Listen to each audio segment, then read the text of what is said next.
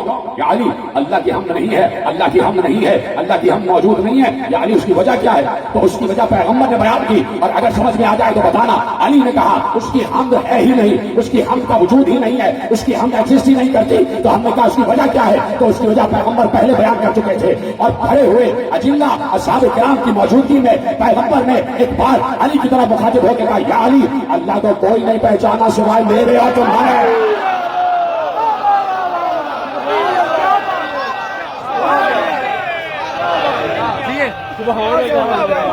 کیا بات ہے، کیا بات، ماشاء اللہ، واہ واہ.